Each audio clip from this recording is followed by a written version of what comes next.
Hello and welcome to Monmouth in Focus, a program about the services and functions of Monmouth County government. I'm Commissioner Director Tom Arnone. Today we are joined by Susan Krillos, Chairwoman of the Board of Trustees of Fulfill. Welcome, Susan. Thank you, Director.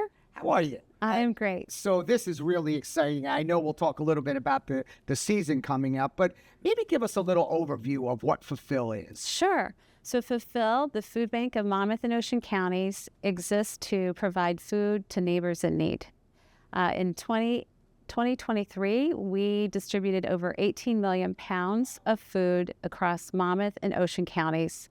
And we are what I would call the mothership. So we are distributing this food to our 300 agency partners across both counties. Wow, that's amazing. And when did you get involved, like personally get involved? Yeah, well, we first, my husband Joe and I became involved when Joe was serving in the state Senate, and some trustees came to him in the early 2000s to ask for support for building the warehouse that now exists on Route 66 in Neptune. And so Well, it's called the food bank. Yes, it was called the Food Bank of Monmouth and Ocean counties. And so we learned about the need and what was going on with this organization at that time. And in 2003, we received the Humanitarian Award of the Year, which was quite humbling, and we were honored by that. So fast forward, I joined the board in 2021 and was elected to serve as the chair this past summer, which is a privilege and, again, humbling to be serving. I am, because everybody needs to have a meal, and we have seen an increase of need over the past 3 years, actually since the pandemic ended. Which is so ironic. You know, people across the county, and I'll be specific to Monmouth County. I know you're very involved in Ocean County too, Yes.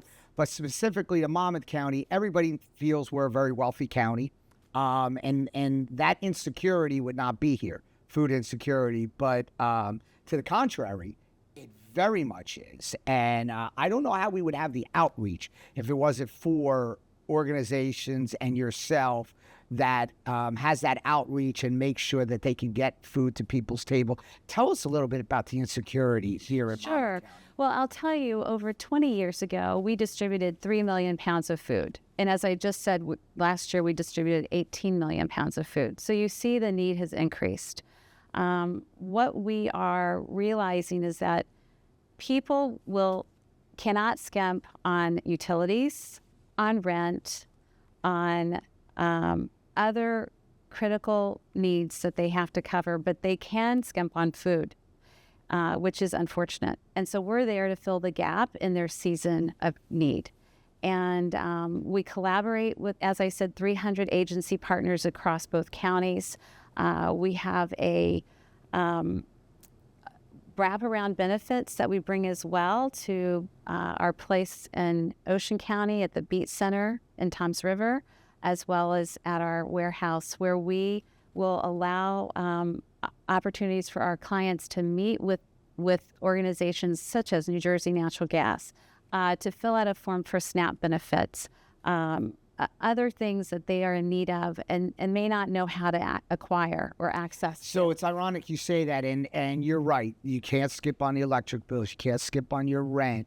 The consequences are devastating or more devastating there. But and you know what's I did notice, which is close to my heart, is that you not only focus on the food insecurity, but what type of food it is. The healthy initiative side, Yes. of it, which is extremely important because obviously the less healthier food, the less expensive it is Yes. to them. So Yes. it's it's like counterproductive. They could eat more for less, but it's not healthy in their body. You guys are trying to curtail that and correct that. We are. There's definitely a movement in the food banking across the nation. And there's also a conversation around food as medicine. And so what we're doing is providing 60% nutritious foods of protein, dairy, and produce, So important. which are the most expensive items in a grocery store. But then also, it will help our clients in need to have a nutritious meal to serve.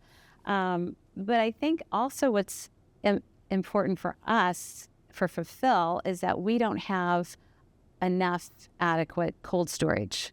So we have just announced a Freeze Out Hunger campaign, That's great. an $8 million capital campaign to build over 12,000 square feet of new cold storage space. But we are going to have to limit our donations that people want to offer because we don't have enough storage for frozen turkeys, for example, which will have a huge drive and distribution towards the end of the So month. speaking about the turkeys and that, I know that we go and distribute when people come up in their cars. Yes, pop the trunk. Pop the On trunk. Friday Pop the trunk afternoons. up. Yeah. So that started during COVID, and we thought it might not be a need. It turns out it is still a need. So we service, I would say, around 240 families every Friday.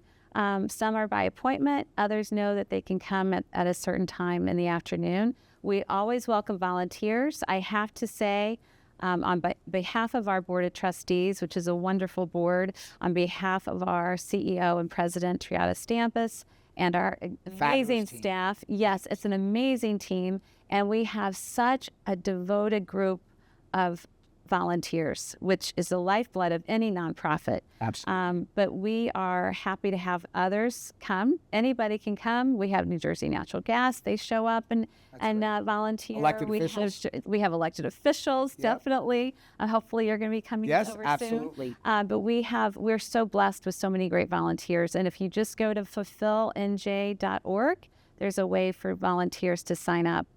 Now, I know, just touch a little bit on some other things outside the food industry, I think that you guys do to, assist the people in need. Yes. Well, in terms of, I would say probably SNAP benefits, filling out the form, which is a very long, complicated form.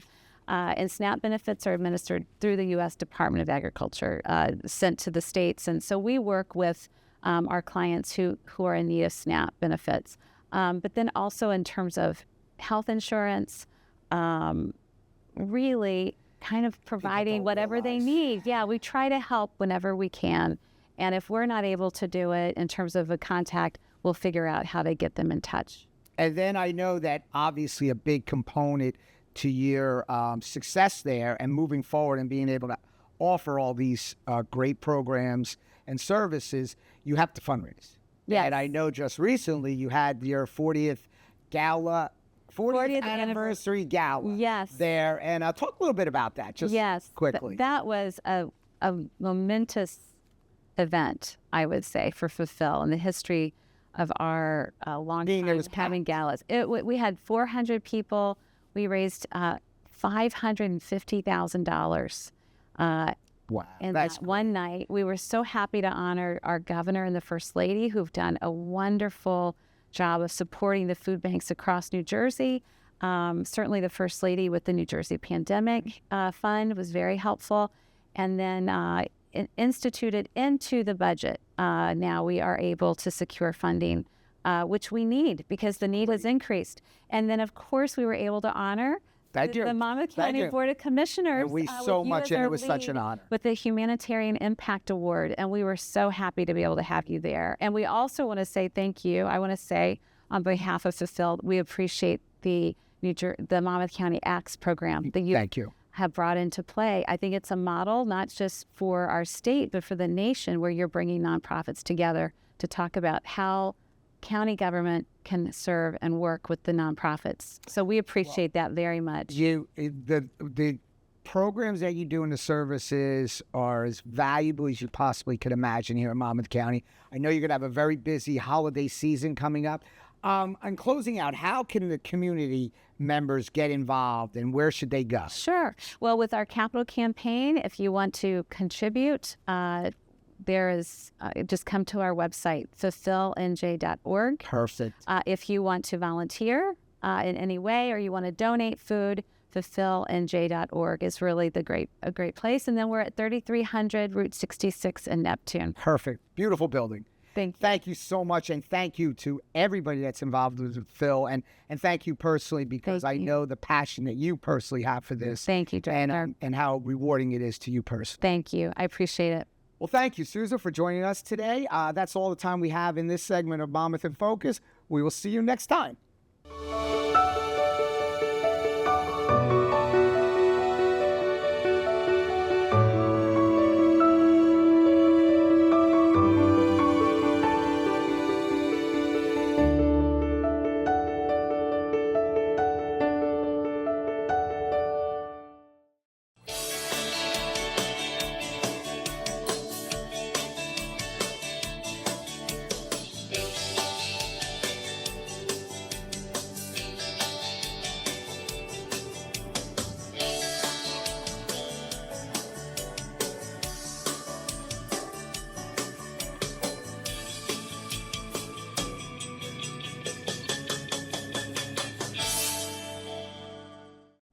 Hello and welcome to Monmouth in Focus, a program about the services and functions of Monmouth County government. I'm Commissioner Director Tom Arnone.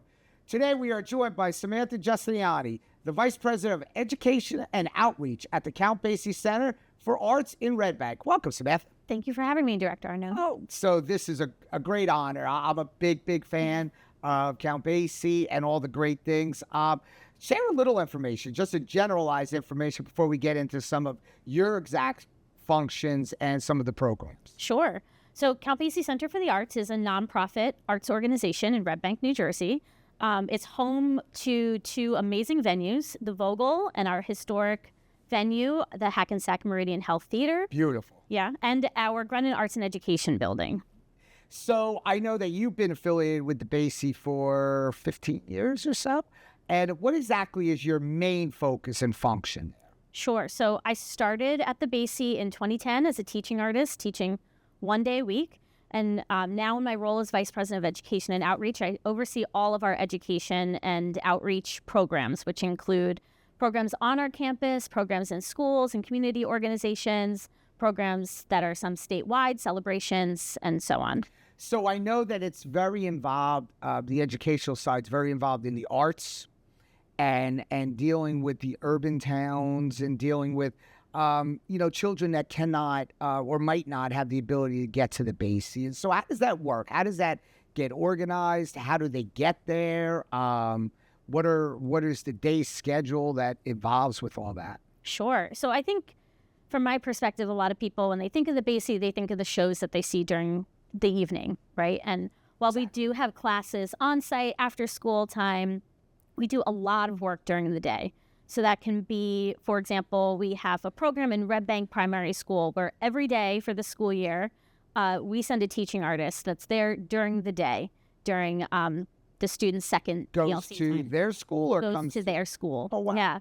So to your point about access, right? We're always trying to make sure that students have access to the arts, whether that's through our scholarship program to make sure that tuition and cost is never a barrier, but also, transportation.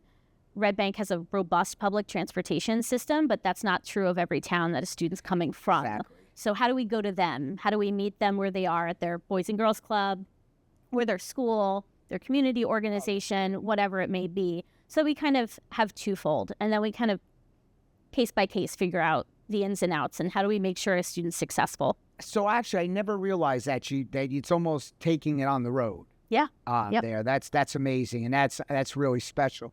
And I know that there's a lot of different types of programs that you hold just for children at Count Basie. What are some of those? And I'm sure coming into the holiday season, there's even more. Yeah. So of course we have our holiday shows, Broadway tours of Elf and the Nutcracker, but we also do just school-based shows like our school show program, which we're so incredibly grateful for our county commissioner's support of. That buses in students from all over the state, obviously a huge amount of students from Monmouth County, to see sometimes for the first time their first live performance. So we are doing the Nutcracker in December. We do a varied amount of shows and different art forms throughout the year. So we'll have Stomp, The Color Purple. We just had a Dia de Muertos show, Sugar Skull, just to make sure there's something for every age group from pre-K to 12, and some variation of art form. So they'll see some dance. We've even done live visual art performances on stage before. And it really provides, seeing a kid walk in and their eyes light up and they start to scream when the lights go down to see their first show sometimes is just, I've been doing that program for 11 years now, and I well up every time it happens. So you touched a little bit on my fellow commissioners and myself on a funding source grant that we do, and for the public to know that we budget a certain amount of dollars during the beginning of the year to fund the program for children there at Count Basie, because we know not everybody has the ability to do and get to venues like that. And to hear now that you have that outreach on the outside, that's even more special. Yeah. There. So I know that a lot of it to success is kind of tied to your community partners and having a big base of community partners. And I think that really makes it what's Count Basie being nationally known there. What are some of those community partners that you deal with? Sure. So, as someone who was the benefit of community organizations as a young person, we firmly believe that access to the arts is part of someone's overall health and well-being. However, you can only participate if all of your other needs are also met. So we work with organizations like Lunch Break and Fulfill, if there's a food insecurity, working with our Boys and Girls Club. Again, if that access coming to the center is not possible, let's go to you, right? So it's really about finding the partners, and we have such a robust nonprofit sector in the county that making sure if we have a family that has a specific need, we know we can go to Parker Family Health, right? We know we can go to a Lunch Break. We know we can recommend the library. So it's really about making sure we have a right network as an organization so we can serve our families in the community. Now, do you, your outreach that you have to the schools and to the children, do you guys let it be known? Like we have 53 municipalities, so I use for example. And I know a lot of in our urban areas, I know that you have a big reach there too. Do you notify them and let them know that this resource is available? Yeah, so we do extensive outreach not only to community organizations, but also our schools. As I mentioned, we have programs from pre-K all the way through high school seniors. And again, scholarships for graduating high school seniors, like our county commissioners, Basie Scholarship for continuing education. So there's lots of different modes of outreach we do to make sure needs are met at every grade level, at every journey an individual student or family is having.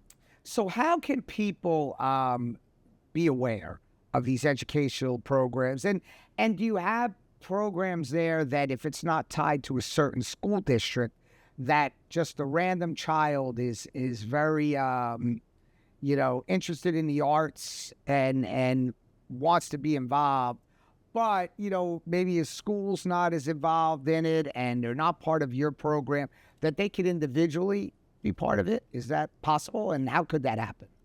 100%. So we have a very robust Turner Academy of the Arts. So we have classes for students ages 4, and we have students in their 80s taking private music lessons through our classical conservatory.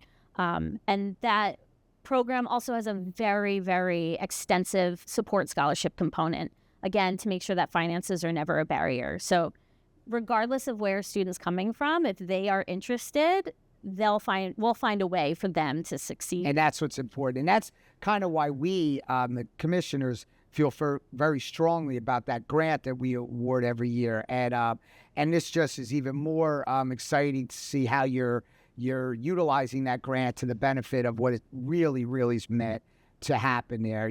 Not everybody is privileged as, to have all the great things that a lot of people, and that most people think that everybody has. They're just not all there. And to have programs like you just said before, Lunch Break, Fulfill, and of course, Count Basie to offer these services. So I want to thank you. You guys are doing a phenomenal job. Please pass on to Adam. He's doing a great job there too. And I know you've been there. You said 15 years. I hope you're there another 15 years because you're doing fabulous, fabulous things. Well, thank you very much for having me, and I'll certainly pass that on to Adam. Thank you. Thank you, Samantha, for joining us today. That's all we have in this segment of Monmouth in Focus. We will see you next time.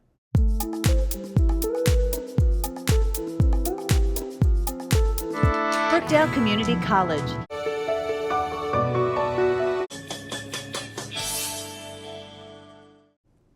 Welcome to the Veterans Corner segment of Monmouth in Focus, a program about services and functions of Monmouth County government. I'm Sue Kiley, Monmouth County Commissioner, and I'm the liaison to the Division of Aging, Disabilities, and Veterans Services. Today, we will be U.S. Army Colonel Peter Lupo. Welcome, Peter. Thank you. First of all, let me thank you for your service. And can you tell me what inspired you? Is there a person or a thing that inspired you to go into the military? Yeah, I think it would have to be my grandfather, who was also a Peter Lupo as well. He served in World War II, and I remember as a kid always pestering him for insights about how it was to be in combat. He served with General Patton in North Africa, and he was actually part of the invasion of Sicily and worked his way up through Italy. So I was always just fascinated how that would be. And he was a anti-aircraft artillery gunner during the war, and he served later on, captured, dealing with as an MP with captured German soldiers. So he had a really fascinating history, and I think his example inspired me to go into the military. I can imagine it would. Yeah, for sure. I'm interested in hearing your story. You spent a lot of time in Afghanistan. Can you tell me your progression in your rank and how you got into Afghanistan? Yeah, when I deployed, I was there 2018 to 2019. I was a lieutenant colonel at the time. I worked, I came in originally as a enlisted person. I came in as an E1, did basic training here in New Jersey. I lived in Manalapan here in Monmouth County at the time, so I didn't have too far of a drive to get to it. It wound up being really nicely. So I came as an E1. I progressed through the ranks to E5. I made Sergeant E5. And from there, I did RTC and commissioned as a second lieutenant. And when were you deployed to Afghanistan, and what was your experience like over there? Yeah, I was deployed there in 2018 to 2019. I spent a year there. I was originally in Kabul, which was the headquarters of Resolute Support, which was the mission that I was on. It was a NATO mission. I also served up north, Afghanistan, to Mazar Sharif. So I spent the entire year throughout Afghanistan, with the exception of a 2-week R&R leave that I got to come home and spend time with my children. I didn't think anybody got R&Rs anymore. Yeah, it's How old are your children? My children are almost 11 and almost 13. Yeah, Vincent and Madeline. That's great. That's great. I bet they were very glad when you came home. They were. Yeah, it was really nice. What was the main mission or objective for you and your team when you were in Afghanistan? So when I was in Afghanistan, we were part of a mission called Train, Advise, and Assist. And my job was to work with the Afghan soldiers who did public affairs to teach them effectively how to be effective public affairs officers. So it was daily tutoring. So I always had to really deal with them directly to make sure they understood the concepts of public affairs, make sure they were responsive. So if there was Taliban attacks, and the Garoa, which was the government of Afghanistan at the time, were effectively dealing with the counterinsurgency operations, and were dealing with the Taliban functionally on their own. So that was my day-to-day job with the Afghan soldiers that I work with. So you worked directly with the soldiers and trained them, so they were prepared for what?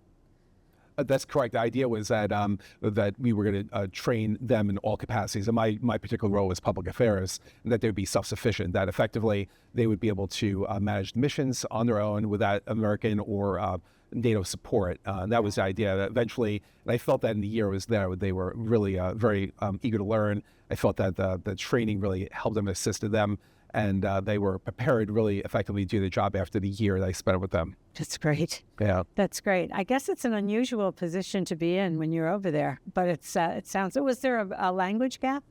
So we had an interpreter that was assigned to us. So I had somebody who spoke Dari, which is the language in Afghanistan. And I had an interpreter. Some of them spoke English. One of the corps commanders, the Afghan corps commander, his English was pretty good. He's actually living in the United States now. He was able to get out. He lives in Maryland. But yeah, so it would depend on the language proficiency of the person I dealt with. But typically I always traveled with armed guards. They were called the Guardian Angels, and also with an interpreter every time I went to the Afghan base. Great. Yeah. What, if I asked you what memorable experience sticks out in your mind about Afghanistan, what would you say? Oh, there are a few things that really stick to mind. I got to meet the then Secretary of Defense, Mattis, Okay. Mad Dog Mattis. So I got to meet him on the landing zone in Kabul. It was really interesting meeting. He was a very down-to-earth guy. I was able to do a number of things. Some were frightening, being in helicopters or being fired on, and suddenly losing altitude were definitely frightening types of factors. But one of the most warm memories I had of being in Afghanistan was Christmas Eve, going to a multi-faith church in the middle of Afghanistan, in northern Afghanistan, and having your fellow NATO soldiers with you, hearing prayers in different languages. That was definitely something you felt this great unity, being with your fellow soldier. From NATO, it'd be your American soldiers, your German soldiers, your Italian soldiers. It was just really an amazing experience in that way. So that was a positive outtake, I think, of my deployment in Afghanistan. It sounds like it was a wonderful experience. My first thought was, I'm sorry you weren't home with your two kids. That was definitely difficult. That might have been also a wonderful experience. Well, we greatly, greatly appreciate your service. The sacrifices you make and your family make it should never go unnoticed. And we respect the military for that reason. How was the reaction when you came home from your different missions? Yeah, I mean, seeing friends and family, seeing your children, they were young. At the time, they are 5 and 7 years old. So I missed kindergarten for my daughter. I missed, first grade for my son. So those were the holidays, missing milestones in their lives were very difficult, but they're very happy. And young children don't understand your parent who was there with you every single day being gone for a year. It was very difficult for them to understand, and they were not certain if I was going to stay home. So they were like, "Dad, are you going to stay home for good now?" And so I had to reassure them, yes, I'm back, and no plans of getting deployed here anytime soon. So I had to reestablish that trust and confidence in your children. So is your son thinking he's going to follow in your footsteps? Has he said anything? He has not said anything. We did play West Point. My son plays hockey. Okay. And we did play West Point, the Junior Black Knights at West Point. And I said, "Would you like to go to military academy?" He was like, "I don't think so, Dad." I don't think he's too excited for military life. He's got another plan in mind. Another plan, NHL player, a future player. Excellent. My daughter is kind of kicking the idea around. She's going to be 11 next week. So she's kicking the idea of the military around, hopefully. Thank you so much for your service, for coming on today, and for letting us hear your story. We appreciate it. Thank you, Commissioner. That's all the time we have for right now, and we'll see you on the next session.